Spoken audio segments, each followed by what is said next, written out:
2023 is a year so densely packed with huge gaming releases, you'd probably need to clone yourself to go through them all. As for sleeping with my wife. Unfortunately, that doesn't seem to be an option yet, so rather than vainly attempting to stay up to date with the new Zelda, Final Fantasy, Baldur's Gate and Starfield, I instead turned to my old friend, the Backlog, and did some catching up. I'm also playing a shit ton of Gwent as usual, but that's not what I'm here to talk about. So I jumped onto some games that I didn't have the opportunity to play at launch, but I wanted to check them out at some point, and oh man, did I have a grand time doing just that. Sometime mid-July, while finishing up Remedy's Control and its DLCs, I was very much impressed, thinking to myself, damn, it doesn't get much better than this. Oh, but it does. Over the years, it's been proven to me many times that some of the most remarkable games that rekindle my love and appreciation for the industry are developed by independent studios on a tight budget with compact teams. And despite that, or maybe exactly because of that, they can bring exquisitely crafted games with clear and uncompromised vision, inventive and original elements, and lots of love and passion on top of it. Today we'll take a look at two titles that fit right in with the absolute best that the gaming industry has to offer. Take a seat, grab some snacks, and get comfy as we inspect Asobo Studios of Plague Tale Games.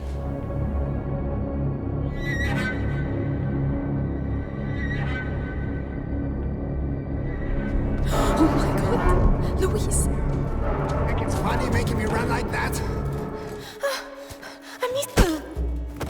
Please!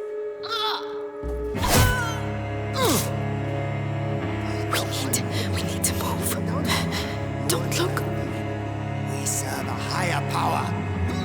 All right, let's check you're not hiding anything. Then you must have kept our research here.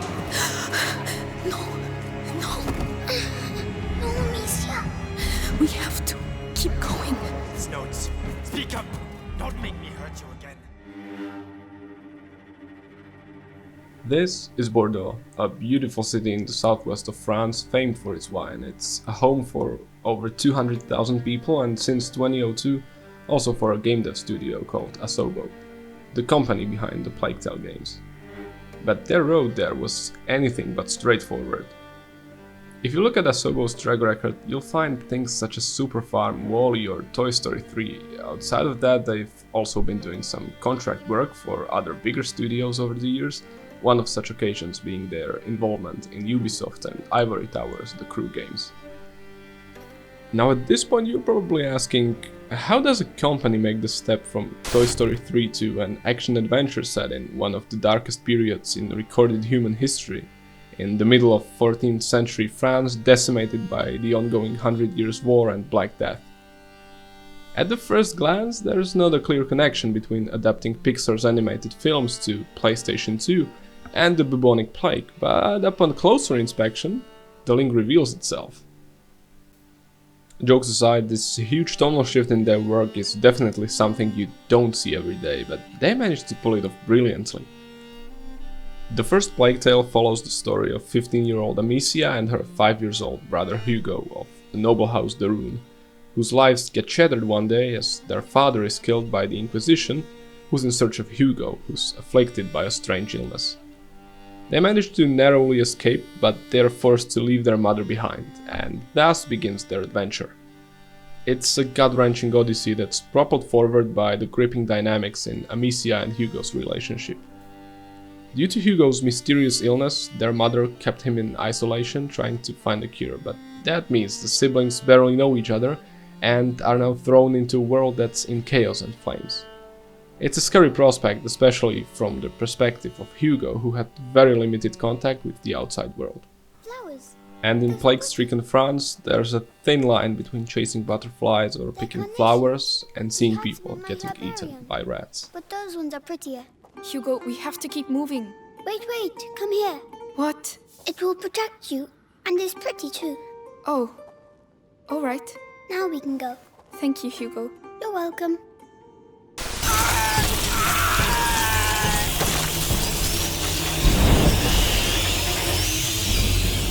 If I were to sum up Innocence, I'd say it's a brilliant blend of a coming-of-age story and an existentialist character study. It's Stand By Me meets Camus' The Plague. That said, I won't go into more detail when it comes to the storyline. There are better places to get the story synopsis, and anyway, it's not what I want to focus on in this video. Considering that you're still here despite the spoiler warning, I'll just assume you're familiar with the narrative from now on. Now let's turn our attention to how the game actually plays, as it will have some significance later when I get to the real focus of this video.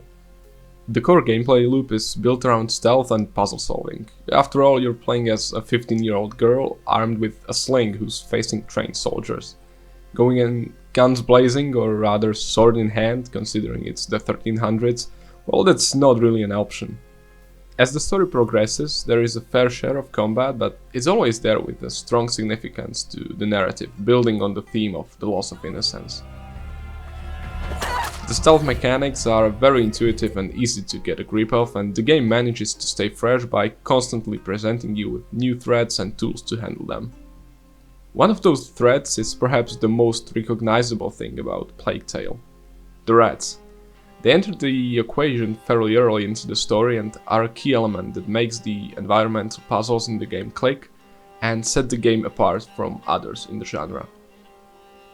From narrative perspective, they're the embodiment of the Black Death surrounding the kids on their every step. Gameplay-wise, they act as a constant reminder that one wrong step might lead to your death, literally. Visually, the rats are a very powerful tool. The game can render up to 5,000 of them, and their only weakness is a fear of light, so the siblings will often find themselves completely surrounded by swarms of rats they desperately repel with a torch or a lit-up wooden stick. Further into the story, Amicia will be learning new ways to protect herself from them, or even manipulate them to aid her against the Inquisition. You'll learn to ignite and extinguish flames with your sling or lure the rats to certain locations as the levels become more complex. There's also a fair share of environmental puzzles that involve lanterns or some simple mechanisms as drawbridges and such, some of which require you to cooperate with your companions. It's not anything super deep, but there's enough variety and flavor to keep you engaged for the entire runtime. The biggest strength of Innocence, I believe, lies in how, despite being the very first game of this kind for Asobo, it's very focused. There's a clear, conscious choice to really put a lot of focus on making the narrative experience as strong as possible, despite the limitations that a team of just 40 people ultimately has when developing a game like this. And it's not just setting a reasonable scope for the game, picking quality over quantity, it's also how they utilize their studio's origin. It makes sense that Asobo, a studio based in southwestern France that employs primarily French talent, would be able to portray southwestern France in a very authentic way, and this really helps the entire story to feel grounded in reality. Plague Tale might be a fantasy story, but you only fully realize this fairly late as you learn more about Hugo's sickness, the macula that allows him to control the herds of rats.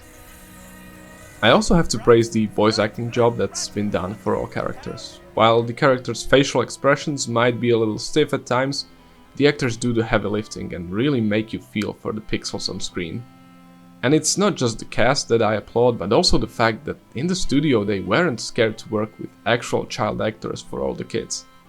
It's something I immediately noticed. I was like, come on, is it an actual little kid voicing Hugo and not a grown-up woman talking in a unnaturally high-pitched voice as the standard? And indeed, the talented little guy voicing him is called Logan Hannon, and it's crazy how good he is. Mommy, I did it! Well done. Come quickly.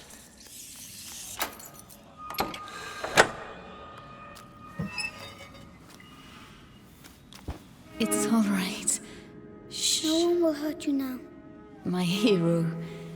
How do you feel? Your head. It talks to me. All the time now.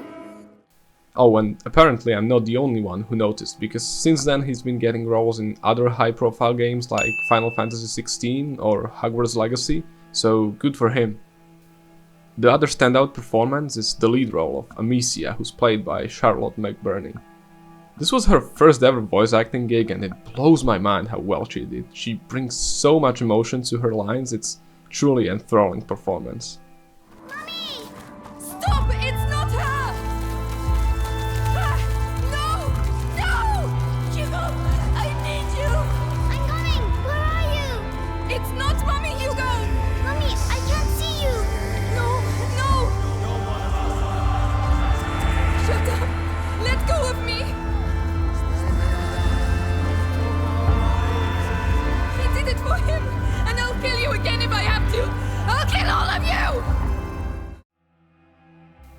Speaking of standout performances, one of the main stars of the show, while hidden behind the curtain, is the game's composer, Olivier Derivière. There's so much thought put in the music, and how tightly intertwined it is with the gameplay is just surreal.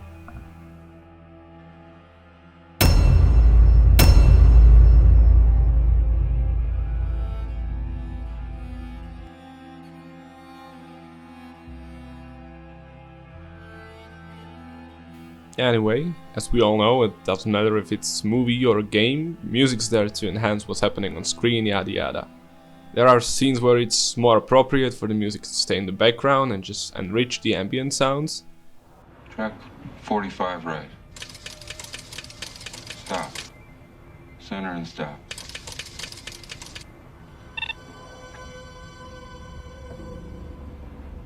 And then there are scenes where the music gets into the spotlight and drives the action.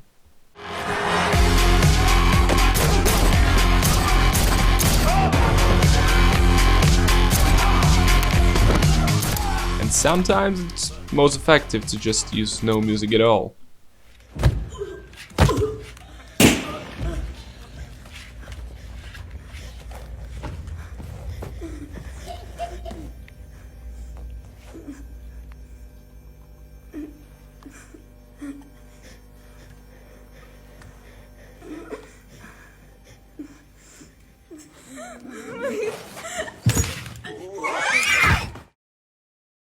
So the purpose is the same, no matter if it's a motion picture or a game, but the thing is, these are quite different types of media. A film provides perfect linearity. You have a scene that goes a certain way, so you tailor a piece of music to specifically match what's happening. In video games you can afford to do this for the cutscenes, but that's just the tip of the iceberg, because by far the most of the time players spend with a game is spent playing it, and as I'm sure every single game developer would tell you, there's no telling what the player does during gameplay. You will prepare for 100 different scenarios, yet sooner or later someone's gonna do it completely differently and break stuff. He got the marker and then fast traveled to the marker instantly. Cherries, know your day. What this means for the music is that suddenly the biggest ace up the composer's sleeve, the linearity, and therefore the ability to tailor the music specifically to what's happening on screen, is gone. Or is it? What game composers came up with to circumvent this is scoring the level.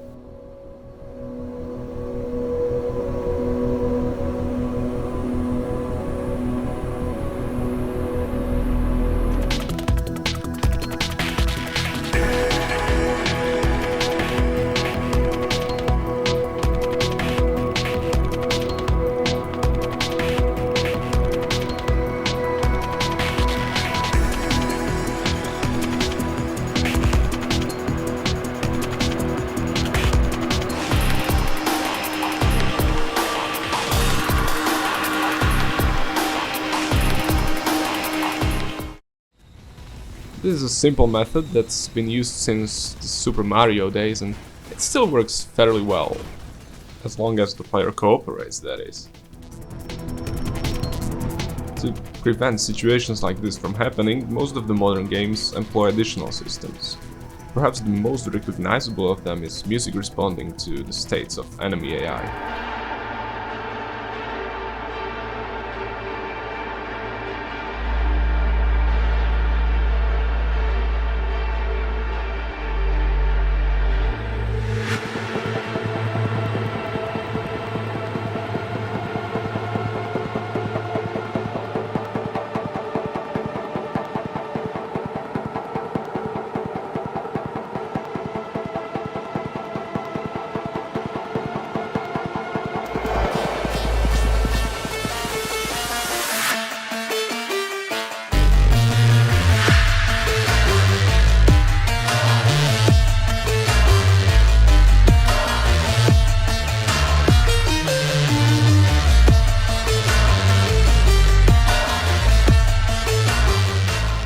So as you can see, there's a bunch of different methods how adaptive music can be approached. One of the most popular, and coincidentally the one that you've heard being used in Mirror's Edge a lot, is horizontal resequencing. That is when the music playing changes or fades into a different piece based on some cues from the gameplay, and while in this regard Mirror's Edge relies primarily on player's position, there are no boundaries on how horizontal resequencing can be used. In a fighting game, the music can fade into a different track when performing a special move. In Arcade Racer, it might change while the player is using a boost. Now if you look at it visually, we have two tracks, this red one, this grey one. Now track 1 is this do synth, okay. At this precise moment something on the screen of the player changes, so the music has to reflect that, so we just literally cut one track, put the second one in to better reflect what's happening. Just literally horizontally sequenced two tracks. Another really popular method of how to approach adaptive music is vertical layering. You start with one layer and the other join in as the intensity of what's happening on screen rises. You can often hear it during combat encounters, though it can be utilized just as well during exploration or puzzle solving to give the player feedback that they're headed in the right direction, like a game of hot or cold.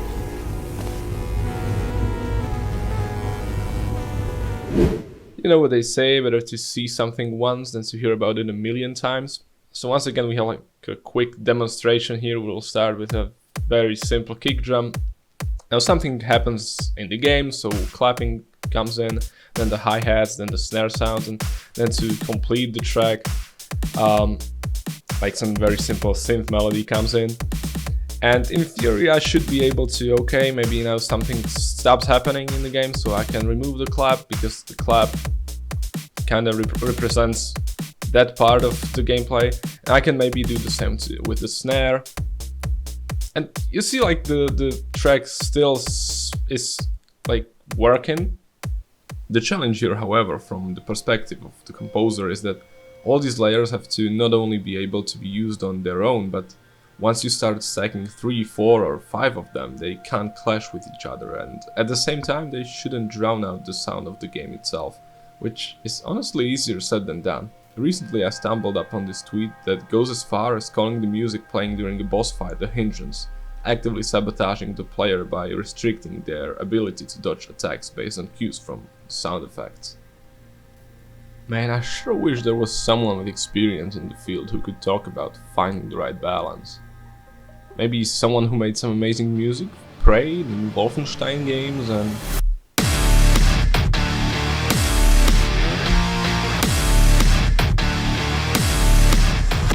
There's this whole other unique element, very specific to video games, which is the interactivity element.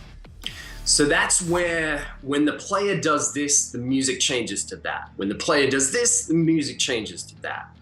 And creating that system, making music that works with that system, making music that works with that system that is rewarding to the player, is kind of the stuff that's unique to the video game industry for sure. So the way I like to approach it is I still treat music the way that music, I believe, is intended to be treated, which is you have verse-like structures, you have chorus-like structures, and you have build-ups and transitions into those things. So I still write and approach music in that way.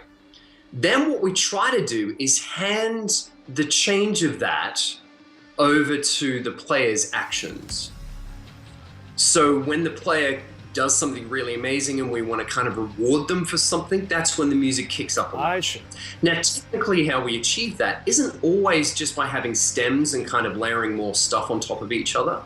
I actually don't like that method because the player can't really feel it happening. It's a very transparent way of doing it. If you've got a kick drum track, right, and then you layer a bass part over the top of that, there's a little bit of a change, but not that much. If then on top of that you layer in some guitars or whatever, and then you bring in some sort of, high violin part or whatever, the track doesn't really feel like it's going anywhere. It's just getting more dense, right? Now, dense is an interesting word there because what we're actually doing by doing this is adding more sound into the mix. This is happening at the point where more stuff is happening in the game. So you can see where I'm going with this. When we have more things that are happening in the game, there's going to be more sounds. When we're adding more music, it all just starts to get like pretty messy, right? So instead what I do is break the music into chunks, into segments, right? And I can create, say, 50 variations on a verse. And then what we do is throw them into a container, and those verse variations just randomize. Then when the player does something really cool and we want to kick up to the chorus, it dumps out that container, plays a little transition and brings in the chorus. Those choruses can randomize for as long as they need to, and then it dumps back down into the verse when we need to do that. The purpose of this bit is not to shit on layering, by the way.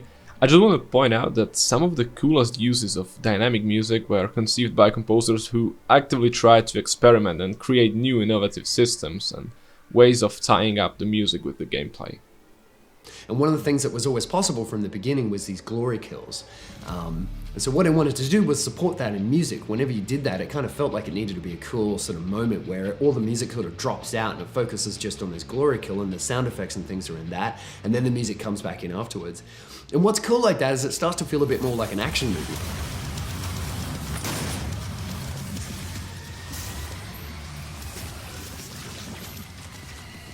But even Doom is not perfect, though it comes close. There's a fairly common scenario where you clear an arena but the intense combat track keeps on playing. Why? Well, because there's an imp hidden in a closet somewhere, so now you're playing a boring game of hide and seek with BFG Division going nuts like you're tearing half a dozen Barons of Hell apart, because the last cue it got was that you've entered the last and most intense part of the arena encounter.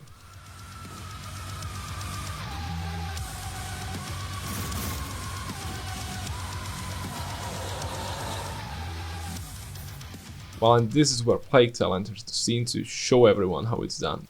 But let's start from the beginning. What does this scene tell you? Not much, right? Most of you probably have no idea what movie it's even from. Okay, and how about now?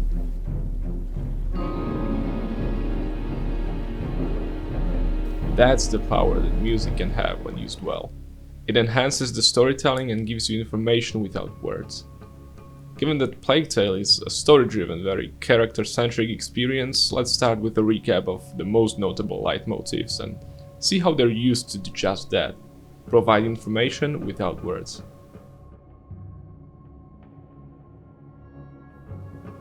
Let's start with the very first thing you'll be hearing when you install the game, the main menu theme.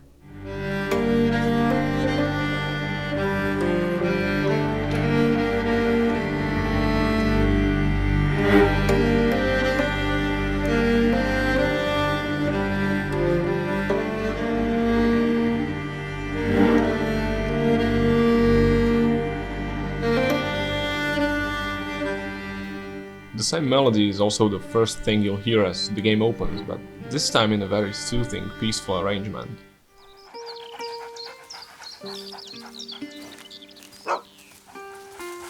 Look at Leon!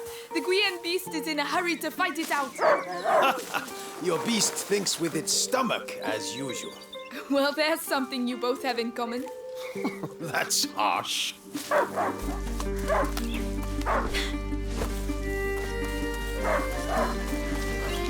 Leon! You very quickly understand that this is the theme that connects Amicia to her father and her family legacy. And to strengthen the association, you'll be hearing it on multiple occasions, accompanying acts of kindness or brief moments of We have to peace. keep moving. Wait, come here.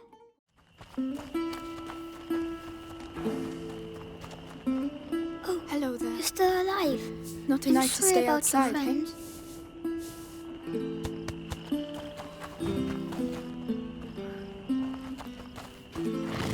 Or most notably during Amicia's return to the ruined manor and then once she finds her father's body.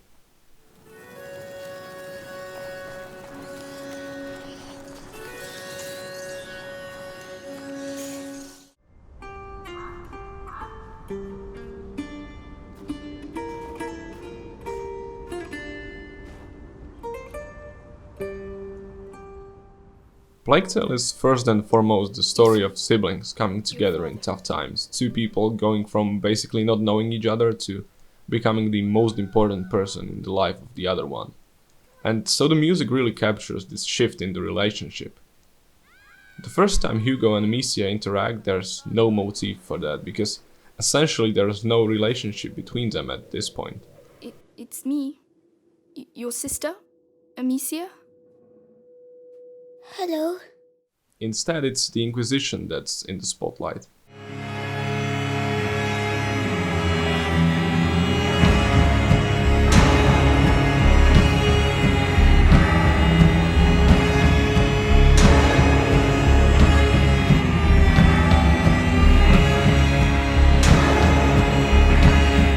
And interestingly enough, it's later on during an argument they're having, where you can hear for the very first time what their relationship sounds like. That there's something sprouting there and they're slowly moving away from being strangers. Enough. I want to see Mummy is dead, Hugo. You'll never see her again. Or Daddy. Amicia. You're lying.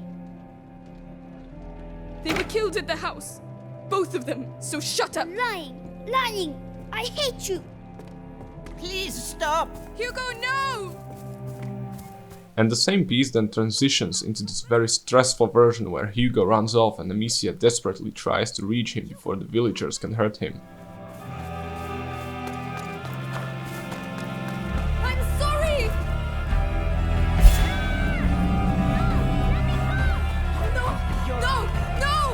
A big part of the narrative is Hugo's sickness, where sometimes when he strains too much he gets these attacks.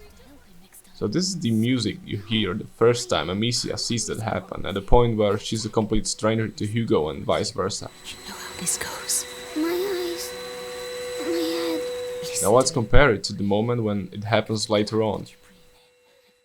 My head. It hurts. I don't know what to do, Hugo.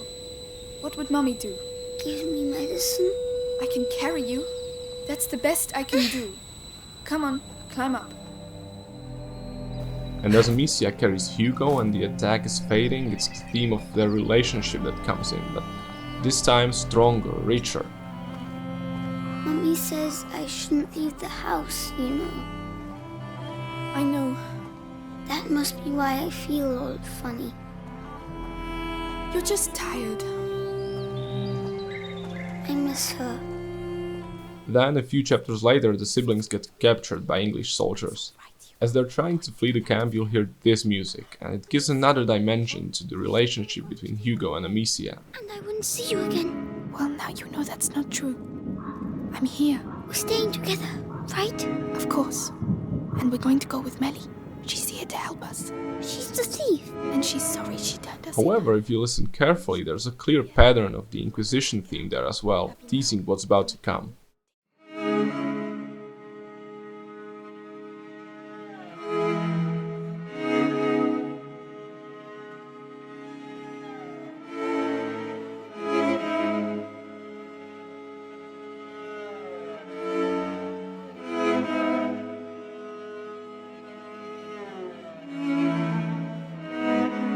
Keep in mind that as a first-time player you don't know that the English have made a deal with the Inquisition, but the music already builds up to the revelation.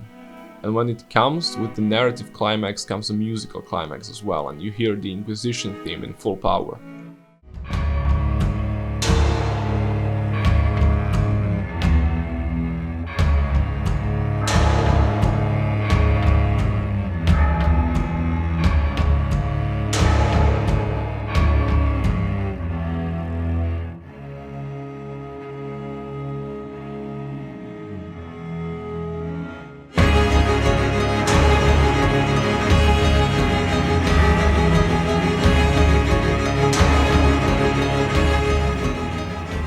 Now let's skip even further to one of the final chapters. Hugo's been captured, about a month or so has passed since he and Amicia were last together, and during that time he's been brainwashed by the Inquisition to embrace the macula for them to let his mother live. And here's a track that plays during Amicia and Hugo's reunion. This way! Quickly!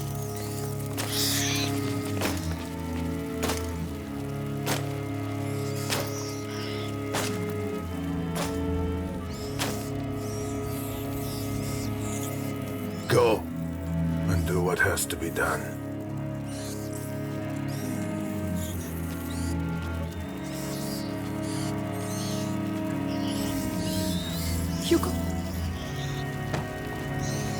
Come on.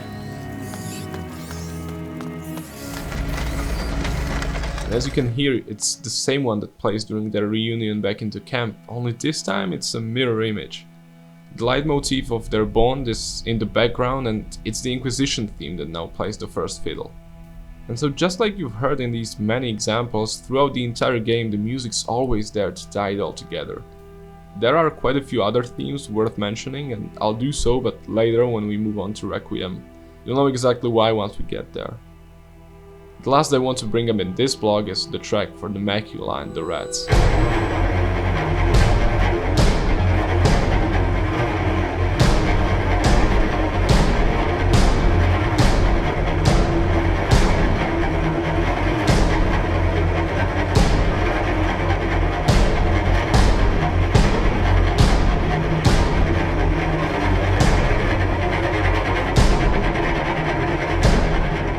So far we've seen that Plague Tale has some genuinely great and memorable musical compositions paired with clever use as they work hand in hand with the game's narrative. Now let's see how it utilizes the dynamic use of them. First off, there are triggers scattered around the environment that change in music when player reaches them, like seen in Mirror's Edge. Here it's the log that once vaulted over, next segment of the track Father starts playing. Leon! Wait for me!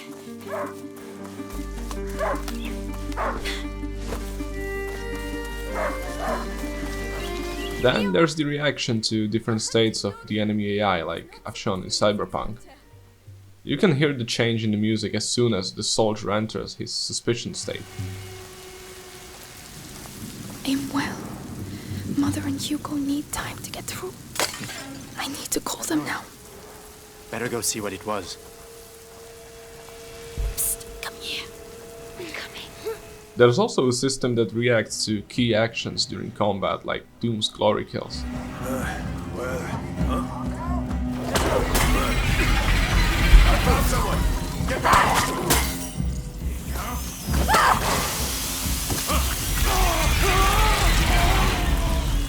But we're not stopping there. One of my favorite moments that just instantly made me go, oh, I love this when I played through it, is when during the stormy night you use the lightning to avoid the rats, cause they're afraid of the light. Listen what the music does. Rats! I don't see how. Whoa! Did you see that? The lightning bolt. They're afraid of lightning. Let's try it. Are you kidding?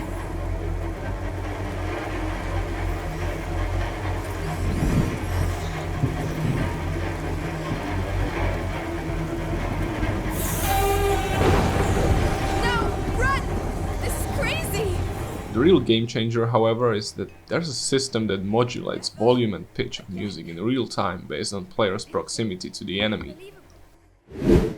We went and I was like, okay, so that's the concept. He wanted to have the closer you would be to the threat, the bigger the music. So now we're talking music design. Hey, lady, I mean, she's growing up.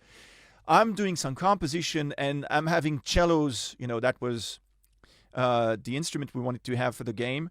And very easily, we decided that, so when you're close to the enemy, it should be super loud and super low in terms of pitch.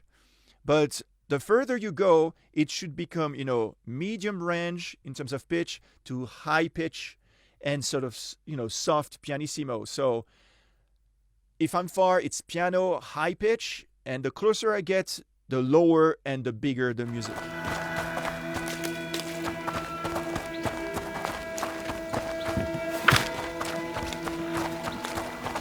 Careful, there's a garden there. Yes.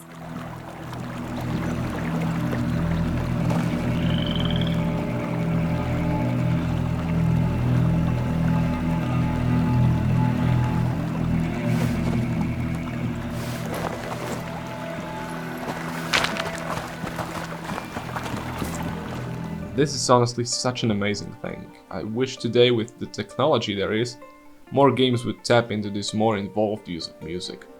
Like, obviously back in 2008, where a game had to be able to run on a PS3 with 256 megabytes of RAM and a CPU and GPU that would struggle to keep up with a cheap smartphone these days, it's understandable you couldn't do anything like this, but come on, with the tech today, there's really no good reason to still approach game music the same way we did 15 years ago. And it's not just the soldiers, there are also different systems for rats.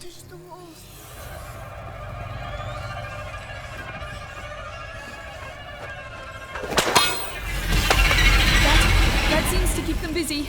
Are you sure? Another ham should be enough. Come on.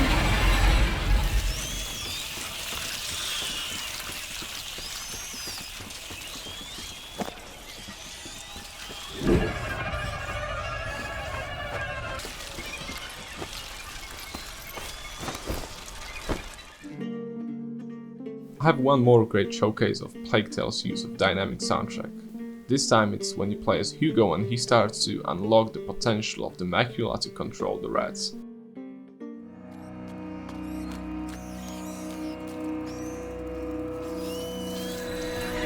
I'll push them back. Only until we can get through.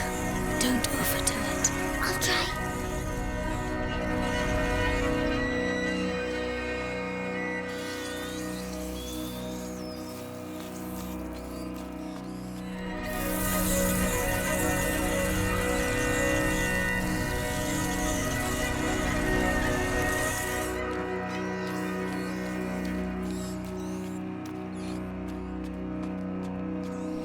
If this doesn't make you all excited thinking how cool it is, well, feel free to stop watching because I don't think I have anything left in store that would impress you.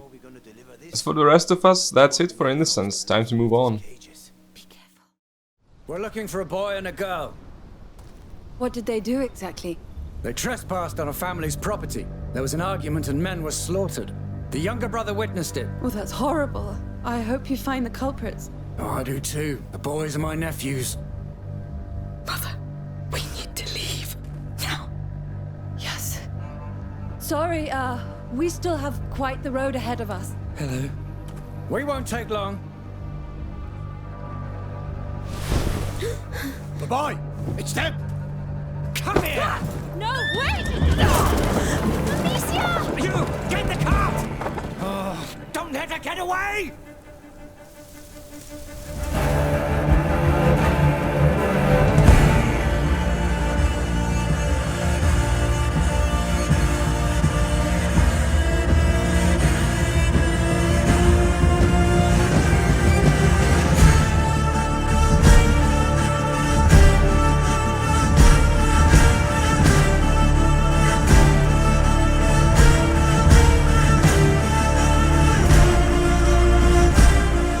Requiem is the Terminator 2 type of sequel. It's bigger, bolder, and in almost every metric better than its predecessor.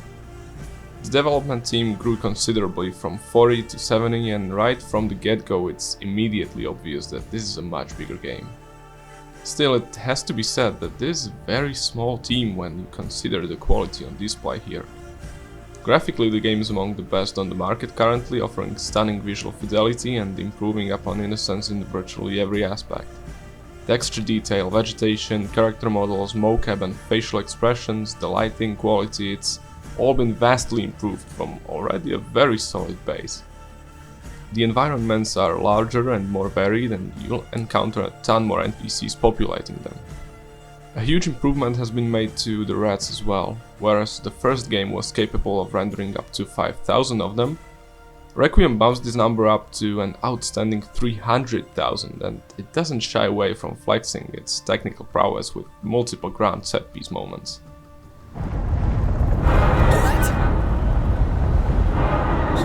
No! No!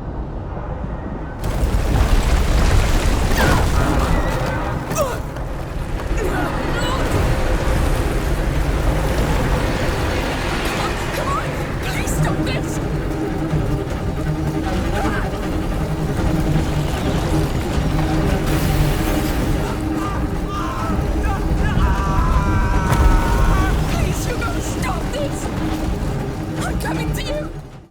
But the more ambitious scope of Requiem isn't just reflected in the tech behind it, but also in its narrative. You'll be traveling a lot more between different locations, meeting more characters, facing more enemies. The game's runtime is also significantly longer, expect something around 18 hours. It retains the episodic structure of the story, and just as Innocence, Requiem consists of 17 chapters, but this time their length has been increased substantially.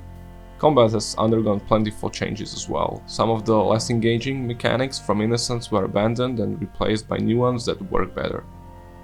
There are also new weapons, abilities, enemy types, and the result is combat that feels punchy, very streamlined, and simply put fun, to the point where I could even imagine something like a horde mode separate from the story campaign being a cool addition.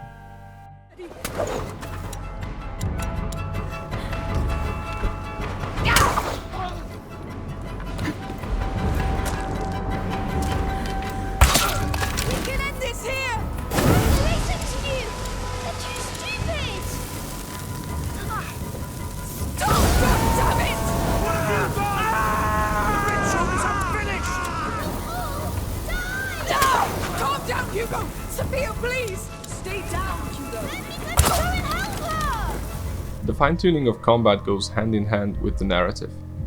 Bigger focus on action isn't just a gameplay gimmick or a tactic to attract the bigger crowd, though I guess it might have succeeded in that as well. While Innocence was all about the blossoming bond between brother and sister, Requiem's driving force is the question, how can these kids, these two siblings who are willing to do everything to protect each other, suffer through all the atrocities happening around them and still retain their sanity? This is especially well pronounced in Amicia's arc, because the Amicia we meet in Requiem 6 months after the events of Innocence has very little in common with the soft girl with walk like a ballerina we met at the beginning of Plague Tale's story. The dire situation she found herself in made her into a hardened warrior, but it took its toll on her mentally. And I'll kill you again if I have to! I'll kill you! Amicia! Amicia! Which brings us to the music, in particular to one specific track from the first game.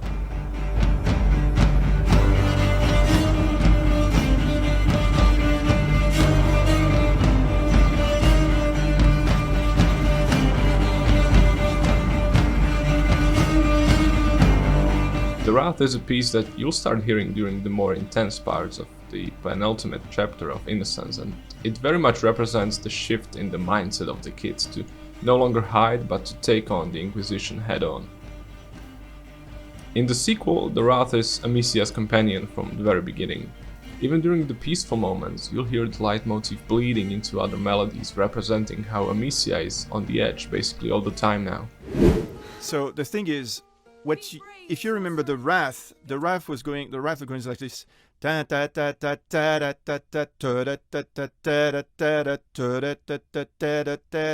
That's the theme. And now if you're listening to the guitar, this is what it's doing. Not this one, but the next one. Your mother's going to wonder where we are. It's been a long road. You have the right to stretch your legs. 4. Yes. Amicia! Da da da da da da da da da da.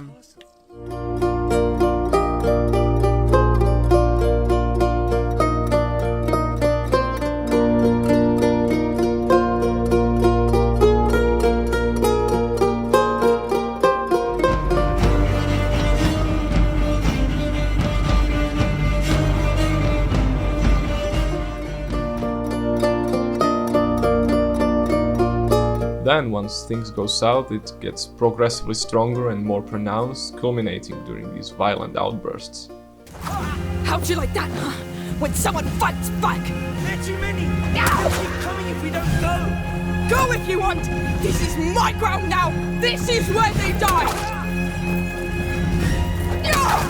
I'll kill you! You're dead! Oh yes, come then! Show me how you'll do it! That's all you've got! Come on! You have to stop! But that's not all. Now, one thing that I will develop throughout all the chapters. So here the theme, the Wrath, is stopped. And when I'll open this door, we will hear a chromatic descending line, which is the insanity of Amicia. starting to work on her.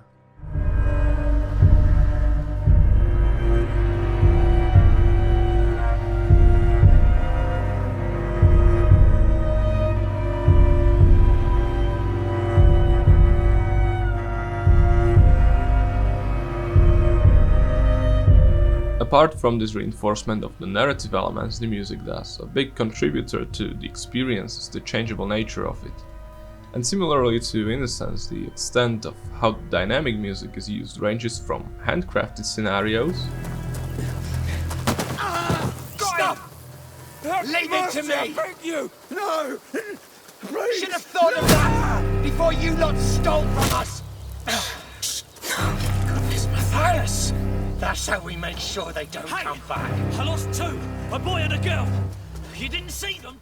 to real-time systemic implementation.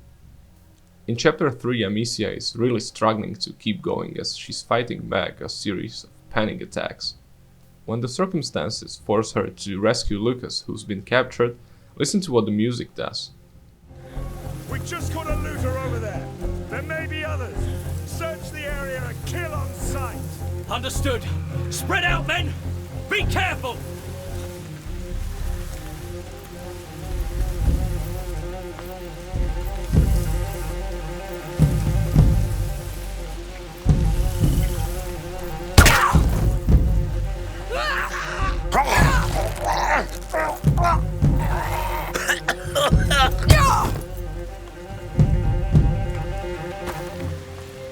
That's it. That's the way to do it. Nothing. Better move on.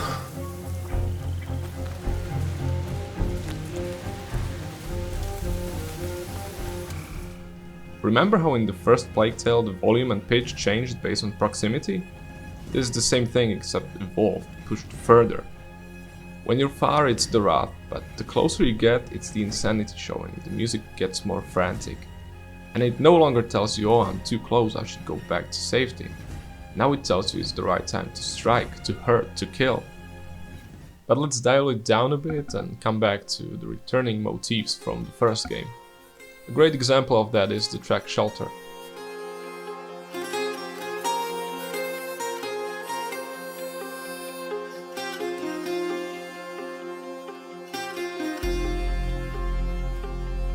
In Innocence, it worked as a theme for the group of kids that formed around Amicia and Hugo. In Requiem, the only remaining part of that group, other than the Darun siblings themselves, is Lucas, so it becomes his theme song.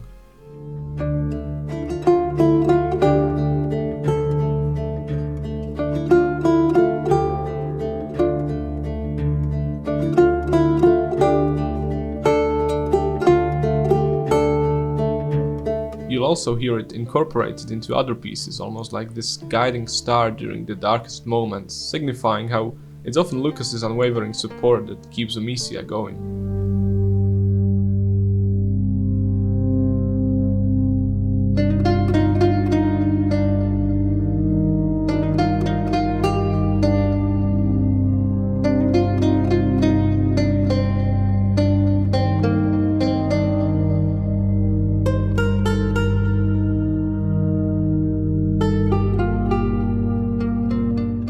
Okay, there are two more returning themes we will be talking about, but they're tied to Requiem's finale, so I consider it fitting to have them at the very end. Now for something a little different. You've heard me talking about how Requiem is a much bigger game than Innocence was and how it's reflected in almost every aspect of it. Well, the music's no exception. The heart of the first Plague Tale soundtrack was the cello. You obviously had a lot more than just that. You had some guitar, some synths in the background to add more texture and plenty of other stuff ranging from the more standard instruments all the way to rustling chains, but the driving force of the game's music was nevertheless the cello. In Requiem I would outline three key additions: bagpipes, choir and synth, but this time in a lead role. So, bagpipes, not really the instrument that springs to mind when you think of France, right? The most obvious connection everyone makes is perhaps with the Scottish, though there are also multiple versions in Central Europe, such as Gaidi or Magyar Duda, and as it turns out, there's a bunch of different versions native to France as well. I gotta say, I'd love to learn if the idea for bagpipes originated in one place and then spread around the world by word of mouth, or if there were random guys all over the continent with no connection between them that for some reason thought that, yeah, a sheep's stomach might make for a kick-ass instrument. Whatever the story is, I'm just glad someone figured it out, because I love them. It's such a cool sound they make. The use of them in Plague Tale is tied to the character of Arno, an ex-soldier turned mercenary who, throughout the events of Requiem, goes from being a foe to Amicia to an unlikely ally and eventually a friend. The music mimics this change in the relationship, as it goes from small hints of Arno's theme the first time Amicia and Lucas encounter his men,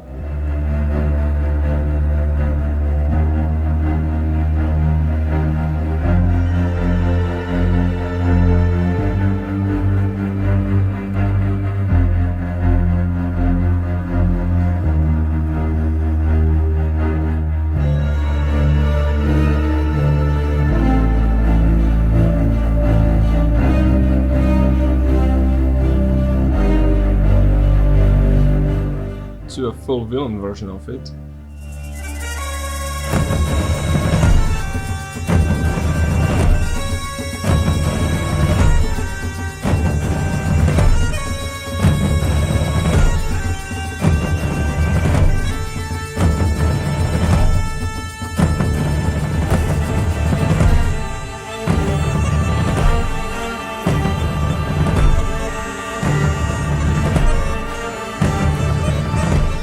And later it transposes into a heroic one.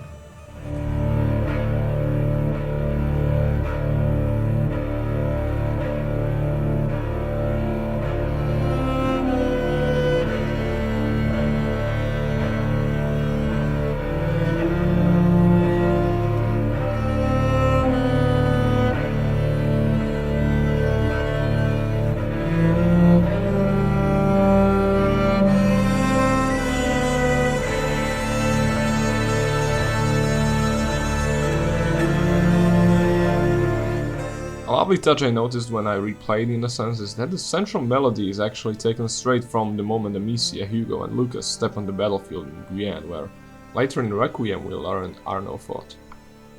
Lucas, come quick, look!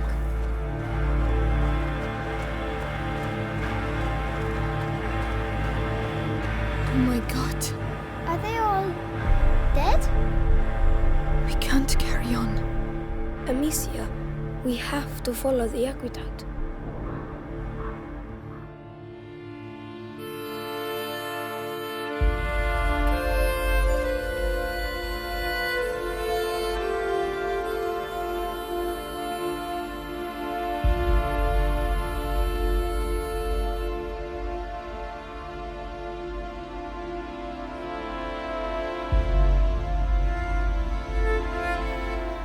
The choir is utilized in two ways.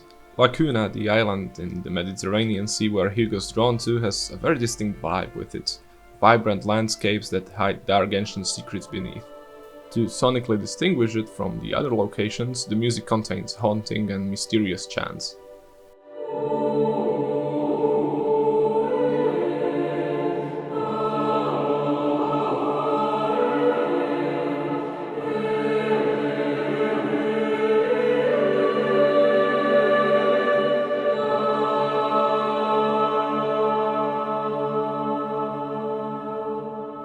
The second use is very much in line with the title of the game. Requiem, Latin for rest, is a mass for the dead, and you'll hear the choir used in fittingly somber pieces. Used sparsely, they're reserved for the most emotional story beats. Basically, the cue here is called the night, la nuit, and if you want to know what it means death. And the music goes with the lyrics like the night, okay, the dream, the night, and then it switches to tomorrow. And tomorrow is when you die, you know, like after you passed away. Truth. We found what we came for. So of course players would focus on what Hugo and Amicia are saying, but the choir is preparing for something else. This is like an allegory of the struggle of Amicia, trying to fight against the inevitable. You're safe now. And when we'll get inside the fort, the music will show what's inevitable, which is death. Not until we've got everybody. I know blood. Still, try not to look. There are more. My arm! It's burning! They're the ones who've been bitten. No! Yes. He's It not. will soon spread. He can't. It's over. Let him go. No! No! Come to your senses. We've got more wounded coming. So it means the child is coming. The child is supposed to lead us to brighter days, not this part. I love this one. There's a religious quality to it. It can be performed at a real mass and it wouldn't feel off in the slightest. Now the last major addition, the synthesizers. Like I said before, it's not an addition in the truest sense, because they've been there in Innocence as well, but for the most part it was in the background to give the music richer and more complete sound. You might not have even noticed it in many instances.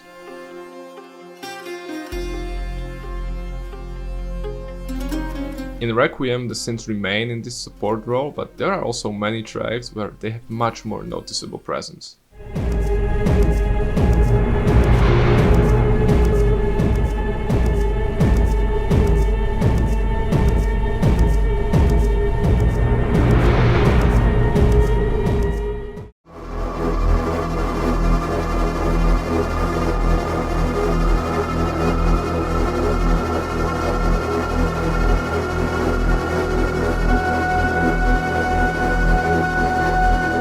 For example, Sophia, one of the newly introduced side characters, might not have a properly named theme song featured in the soundtrack, but her screen presence is always accompanied with a calming synth, just like her influence on Amicia and Hugo.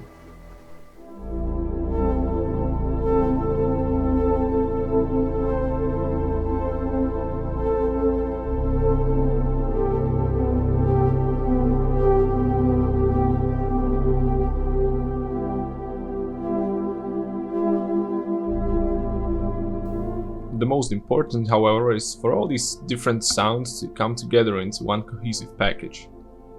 No better way to see how that turned out than going through some of the sequences from the game while paying extra attention to the music.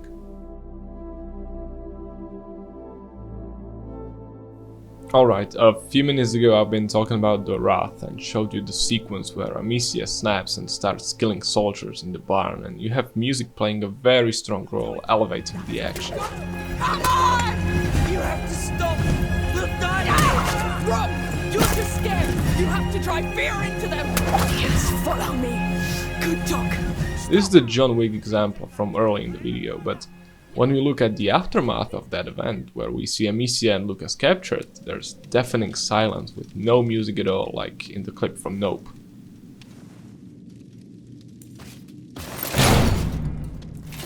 Don't expect a quick death after what you've done. We've paid the executioner to spend a bit of time with you before you hang.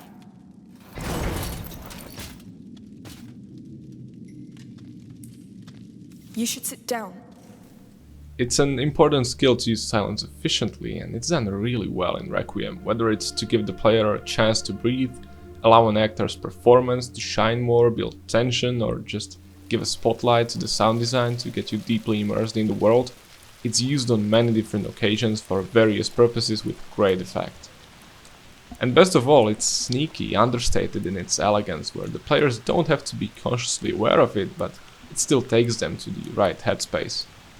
The music only kicks in once the topic of the conversation makes it very clear Amicia's struggling to keep any sense of composure after the trauma she's been through, and it's of course the melody we know very well to reinforce the narrative weight of it. I don't know what's happening to me, Lucas. I feel my mind going. Also, I know I've already complimented Charlotte McBurney's performance in Innocence, but what she's pulled off in Requiem is in another league. She's insanely good. Okay, now we move on a bit and I'll just glance through the escape sequence, though it doesn't mean the music's not doing anything, quite the opposite. There's still the mighty impressive real-time change of it, plus great seamless transitions from gameplay to cutscenes and vice versa, but I want to keep this relatively brief. A really cool thing's happening here. We have Amicia worrying about Hugo, so you can hear the big sister track from Innocence playing, but it's like pitch shifted a bit lower and distorted in a way, and in the background there's the descending melody representing the quote-unquote insanity that's been introduced few chapters prior. Amicia, Hugo is condemned. The last threshold means the death of the carrier. No. There must be a way. I don't give a damn about your order. I don't know you. I don't work for you. Let me see him. And it gets more and more pronounced the more distressed and angry she grows. Let me pass. Not until you've calmed down. You said it yourself. The macula feeds on his emotion. Ah! In the city, the music pulls back, but every few seconds you hear the iconic theme of the macula, building on the idea that Hugo's time grows shorter, so while you have this moment to catch your breath, there's an underlying sense of urgency and fear which also connects you to what Amicia is going through. I can't. Let's just keep going. Fine.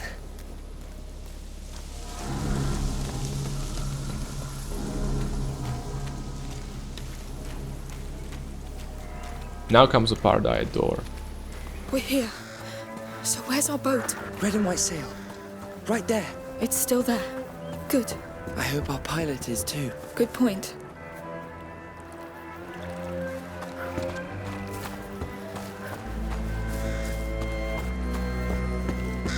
Oh, it looks so fine.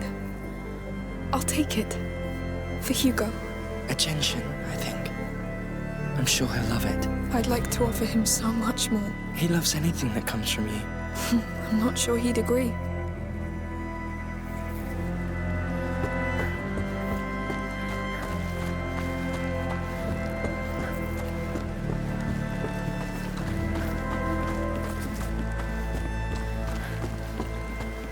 It's just a brief sequence that gives you, I'd say, an illusion of progress and promise of better things on the horizon, which ultimately is not the way this story goes, but those are precisely the beautiful moments that make these games stand out from the crowd. Fast forward a bit, rats enter the equation. Don't go any further, Amicia.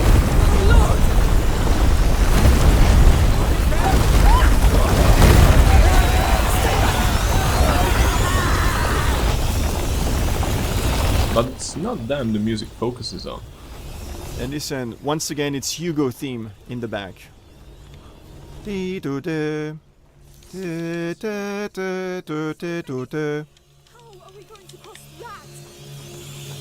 I know it's subtle, but once again there's a lot of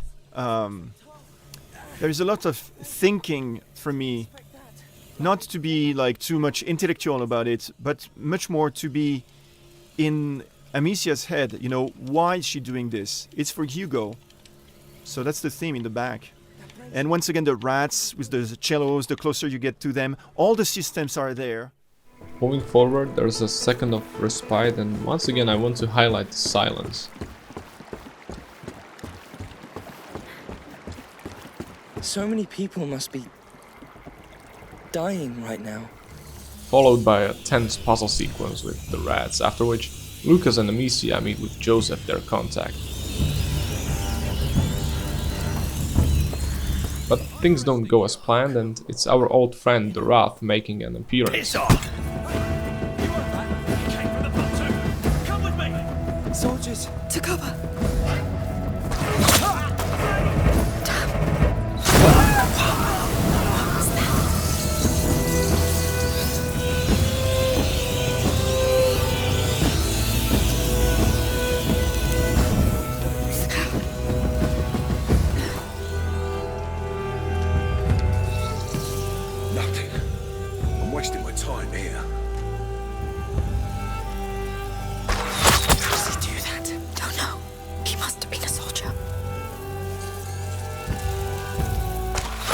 This time with the addition of the insanity clearly audible in there. That's crazy.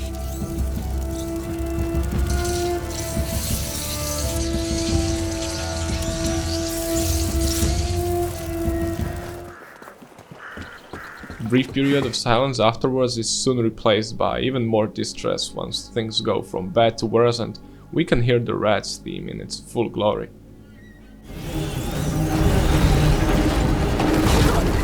Hugo! Almost there!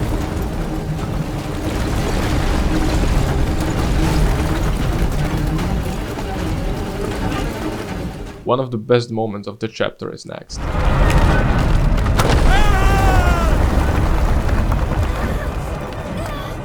Shh! Calm down, please, please! I know why you're upset. Shh! Hugo! Please!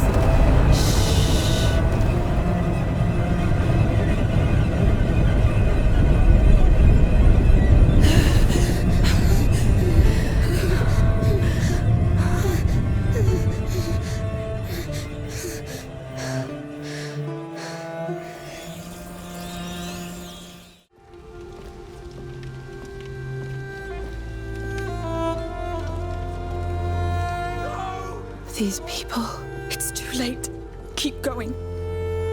Who is that? Try to sleep, Hugo. Do that for me. Don't look. Keep your eyes closed. Amicia.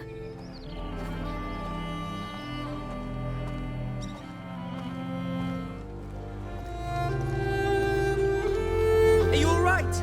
I thought you were... We're all unharmed, Lucas. Come aboard, quick!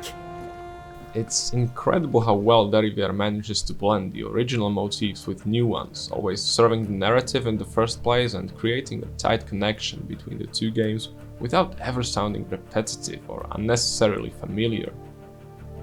And what I think is already really well noticeable, and you'll hear it in the next example as well, is that the music doesn't just mirror the rhythm of narrative that you can sum up with a bunch of Freitags pyramids meshed together, but it has a rhythm of its own with build-ups and climaxes followed by periods of quiet or a modest ambience. And actually, considering I've already dipped my toes into this whole story structure thing, you might wonder why I'm approximating Plague Tale with a 5-act model postulated almost 200 years ago, primarily for theater, when almost all of the modern media can be summed up better using the more popular 3 acts or by hero's journey, etc. Thing is, Freitag's triangle is emblematic of how a tragedy is structured and remains relevant no matter if you look at a modern play or a millennia-old ancient Greek one. And that's precisely what Requiem is, a tragedy, a struggle against fate. So it's no surprise it fits the story of Hugo and Amicia like a glove.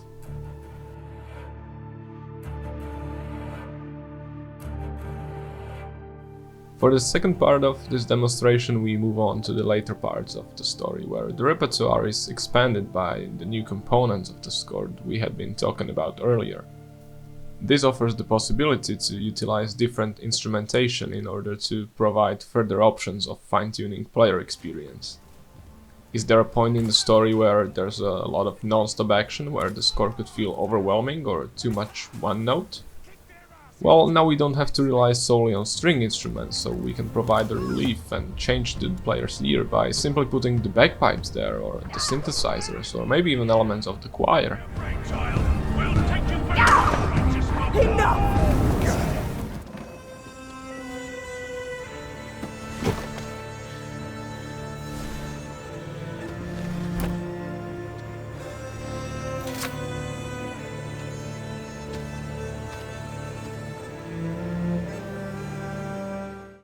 Hey.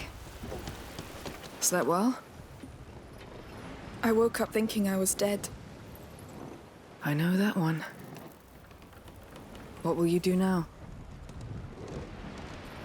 My mother... she had a house. An old house in the mountains.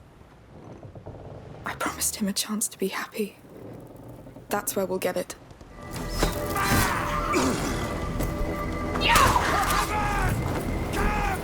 Abandon your corpses! Ah! The boat is done, Otto! We'll take theirs! No! You'll never get the boy, you hear me? But the truth is, people like us, we are born to feed that fire. Whatever you're planning with him, it won't work. He will destroy you. He'll destroy what I tell him to.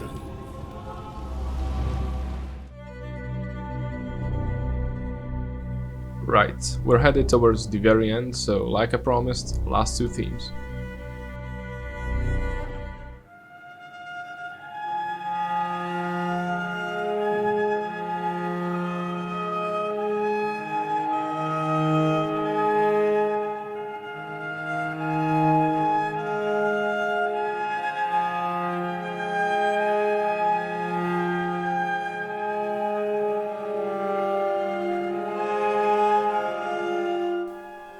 Recognize it.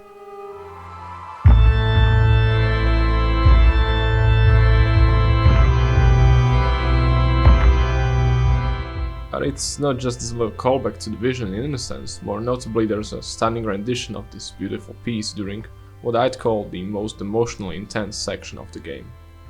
But as is the case with so much of the music in Plague Tale, pleasant composition is only one aspect of it.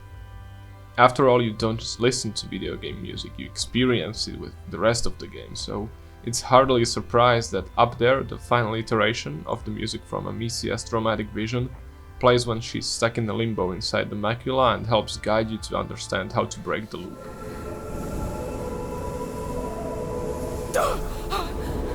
I know you're lost and scared, but I'm with you. I'll do whatever it takes. I want to see you.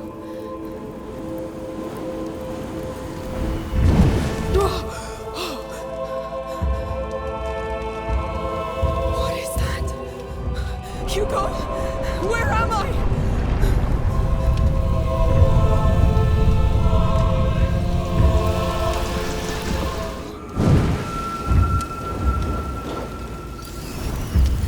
Oh, those things are close. Do better this time. Get this right.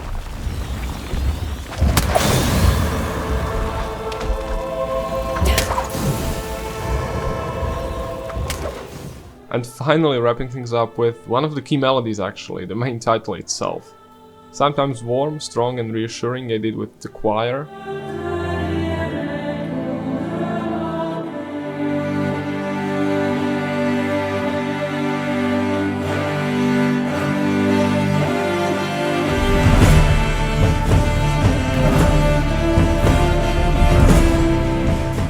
Other times bravely defying unfavorable odds.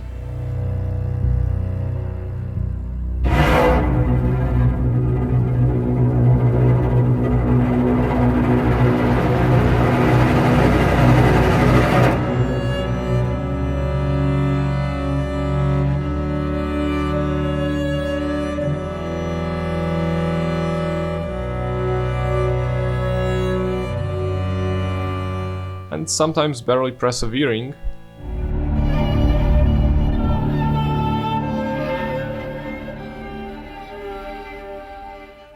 You can hear it sprinkled in many other tracks. But it's not by chance I'm bringing it up as the final motif, because Amicia's story, or well, the part of it where we, the players, accompanied her, closes not with a bang but with a somber goodbye, mirroring how it all started. With a definitive version of the theme fittingly titled Brother.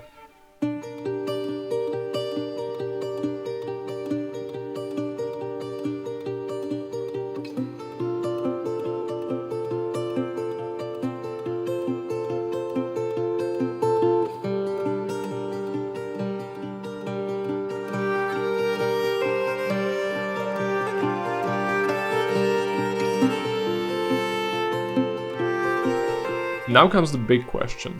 How did he do it? How did Deriviere manage to pack this much cool stuff into these two projects? How does he accomplish similar feats in almost all his work? And most importantly, why don't we see something like this in more games?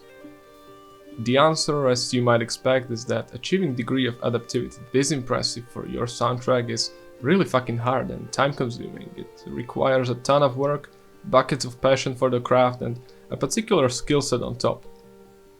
There's also the need for a shared vision and a strong desire to push the boundaries on the side of the dev team. And even that might not be enough if there's pressure from the publisher to put the game out despite everyone involved saying it needs more time in the oven. Deriviere himself doesn't see his work as composing. What he does is music design. The key distinction here is that in most instances the work of a composer is over when he delivers the stems of his music to the dev studio. At that point, it's the sound design team that takes over and oversees the implementation into the game. For Deriviere, composing the music is only half of the job. The real challenge begins when he sets out to figure out how to marry it with the gameplay. For some context, we're talking about a man who spent 2000 hours running the rooftops in Dying Light 2 to make sure the music is always rewarding you for keeping up the flow even when free roaming. The enthusiasm and dedication to what he does is clear to see. The ability to work with the game's engine and software like Wise or Fmod combined with understanding of the gameplay mechanics, on top of his composing skills, gives him a unique perspective that ultimately results in music more dynamic and adaptive than was the norm. And for that, Olivier, a big merci. I'm a huge sucker for these things. I might be a dummy unable to tell C from G who's barely chaining few chords on his terribly out of tune guitar, but damn, anytime I hear stuff like more layers coming in the higher I climb.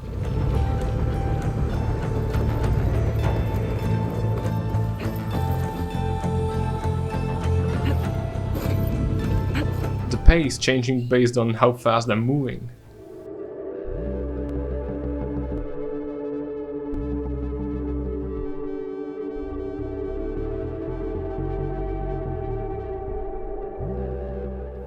Or the music telling me when I'm about to break the wall run.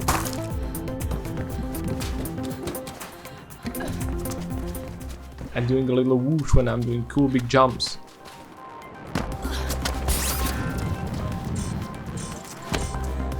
I turn into a math addict seeking the next high.